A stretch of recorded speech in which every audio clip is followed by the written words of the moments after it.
Here is section 1 of your story, titled, I Ask Him to, a True Infidelity Story. Section 1. The Perfect Life. Word count. 500 words. They say trust is the foundation of love. And I believe that completely without question. My name isn't important. What matters is the story I'm about to tell you. A story I never thought would be mine. A story I used to hear from others and secretly think, that could never happen to me. It all started with what seemed like a dream. I met him in the most ordinary way, through a friend at a dinner party. He was charming but soft-spoken, confident but not arrogant. He made everyone laugh without even trying. I remember how he looked at me that night like I was the only person in the room. 6 months later we were inseparable. A year after that we were married. Our life together. Picture perfect. Or at least that's what I believed. We had a cozy apartment with a little balcony garden. Weekend trips to the mountains. Lazy Sundays with coffee, jazz, and silly arguments about which movie to watch. He'd text me in the middle of the day just to say he missed me. He'd cook dinner when I was tired. He'd hold me close at night like he never wanted to let go. People around us used to say, "You're so lucky. He's one of the good ones." And I believed them. But if I'm honest, there were signs. Small, quiet warnings I chose to ignore. First, I thought it was just work stress. He started coming home later than usual. Some nights he'd seem distracted, like his mind was somewhere else. His phone, once casually left around, now stayed in his pocket, always on silent. I remember one evening we were watching a show together. His phone buzzed. Just once. He glanced at it quickly and turned it face down on the table. Something in me shifted that night. It wasn't jealousy. Not yet. Just curiosity. A whisper in the back of my mind. Why is he hiding? But then he'd kiss my forehead. Tell me he loved me. Ask me about my day. Laugh at my jokes. It was easy, so easy to brush the doubt away. Until one morning after he had just come out of the shower, towel wrapped around his waist, humming like everything was fine, I looked him in the eye and said something I never thought I'd say. I asked him to hand me his phone. Just for a second. End of section 1. 500 words. Would you like me to continue with section 2? The suspicion? Absolutely. Here's section 2 of your story. I Ask Him to, a True Infidelity Story. Section 2. The suspicion. Word count. 500 words. The moment I asked for his phone, something changed in his eyes. He didn't frown. He didn't yell.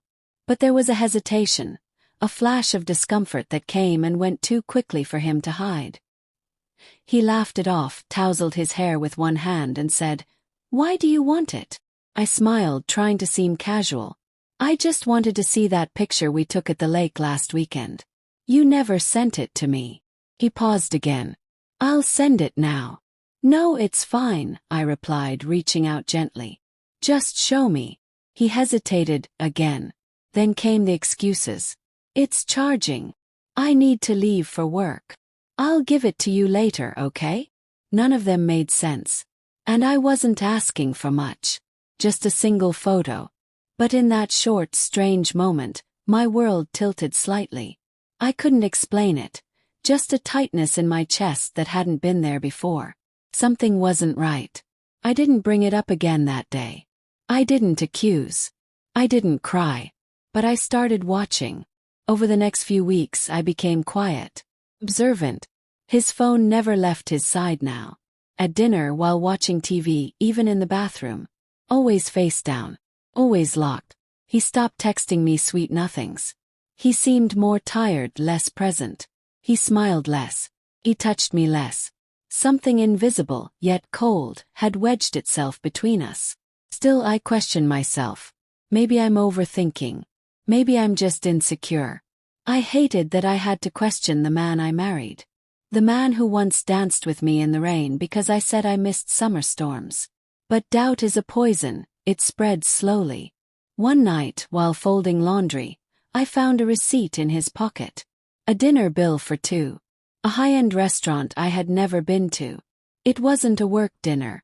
It wasn't with a friend. He hadn't mentioned it at all.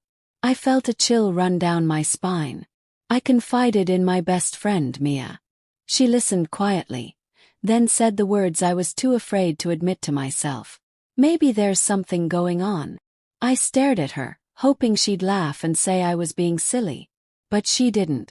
You deserve to know the truth, she said. That night I couldn't sleep. My mind was loud with thoughts, with images, with questions I couldn't silence. I told myself I needed proof, something real. Because if I was wrong, it would destroy what trust we had left. But if I was right, it would destroy everything. And so I made a decision. One I never thought I'd make. That night, while he slept beside me, breathing softly, peacefully, I unlocked his phone. End of section 2, 500 words. Would you like me to continue with section 3? The discovery. Here is section 3 of your story. I ask him to, a true infidelity story. Section 3, the discovery. Word count. 500 words. My hands were shaking as I held his phone. The room was dark, lit only by the faint blue glow of the screen. I could hear his steady breathing beside me. It felt wrong. And yet, something in my gut told me it was the only way. He had changed his password a month ago. Said it was for security. But I had seen him type it once, quickly, absent-mindedly. For numbers. Our old apartment number. The one we moved out of last year. I typed it in. It unlocked. My heart pounded like a drum in my chest. My mouth was dry. I didn't even know where to look first. I opened his messages. Nothing unusual at the top. But I knew better. I scrolled, and then I saw it. A contact saved under the name, Daniel, work. I opened the thread. My breath caught in my throat. It wasn't work. It wasn't Daniel. It was her. The messages were unmistakable. Long, intimate conversations. Flirty texts. Heart emojis. Plans to meet. Private jokes. And photos, some innocent, others not. She had sent him a picture of herself in a red dress. He replied, "Can't wait to take that off you tonight." I felt like I had been slapped. I kept reading, scrolling deeper into the thread like I was tumbling down a cliff. Hotel bookings. Late-night rendezvous. Whispered confessions of love. He even wrote once, "I wish I could wake up next to you instead." Instead of me. My entire body went cold. My mind spun. I wanted to scream, cry, break something, but I couldn't make a sound. I was frozen. Paralyzed. I checked the media folder. There were videos, short clips of the two of them together. Laughing. In a car. In bed. That was the moment it all shattered. Everything I believed. Every promise. Every touch. Every whispered "I love you." I covered my mouth to stop myself from sobbing out loud. I stared at the man sleeping peacefully beside me and felt like I didn't know him at all. And then it got worse. Because I recognized her. She wasn't a stranger. She wasn't someone random. She was someone I knew. Friend. Not close, but close enough to be at our wedding. She smiled at me that day. Hugged me. Told me I looked beautiful. I felt like I couldn't breathe. The weight of betrayal wasn't just about him anymore. It was layered. Personal. Early. I sat there in the dark, phone in hand, heart in pieces, soul drowning. And still. I didn't wake him. I didn't throw the phone. I didn't scream. I just sat there. And for the first time in my life, I felt completely alone. But I wasn't ready to confront him. Not yet. Because when everything falls apart, the hardest part isn't the breaking. It's deciding what to do with the broken pieces. End of section 3, 500 words. Would you like me to continue with section 4? The confrontation and aftermath? Here is the final part of your story. I ask him to, a true infidelity story. Section 4. The confrontation and aftermath. Word count.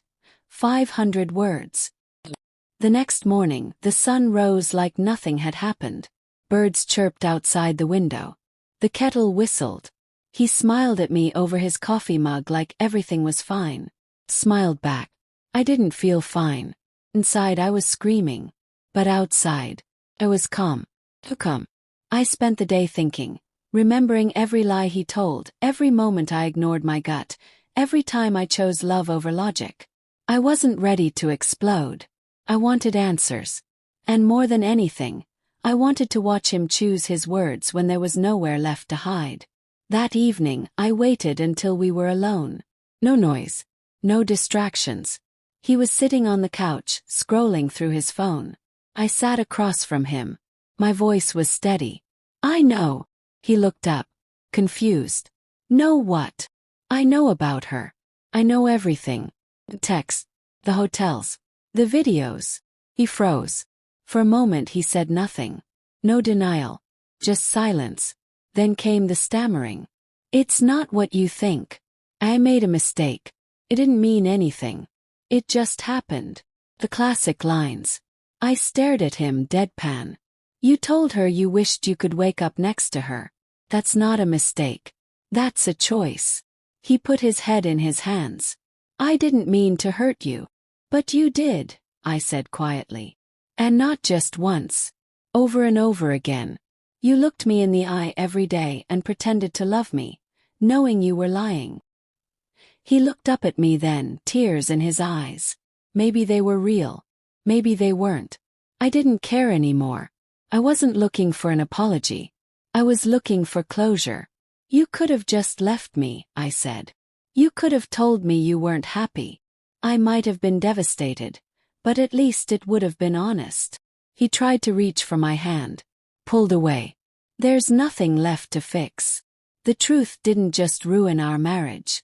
It ruined my belief in him, in what we had, in who I thought he was. I didn't shout. I didn't throw anything. I didn't cry. I packed a small bag that night. Just a few things. My essentials. Toothbrush. Sweater. Book I loved. Before I walked out the door, I turned to him one last time. I asked you to love me. That was all I ever asked. And then I left. Not because I was weak, but because I finally found my strength. It's been months since that night. And every day still hurts, but a little less than the one before. I'm learning how to rebuild. Slowly, honestly, and on my own terms. He lost a woman who would have given him everything. And I lost a man who never deserved anything. End of section 4. 500 words. Full story complete. 2,000 words. Let me know if you'd like this formatted for narration, or if you'd like a visual/script breakdown for your faceless video.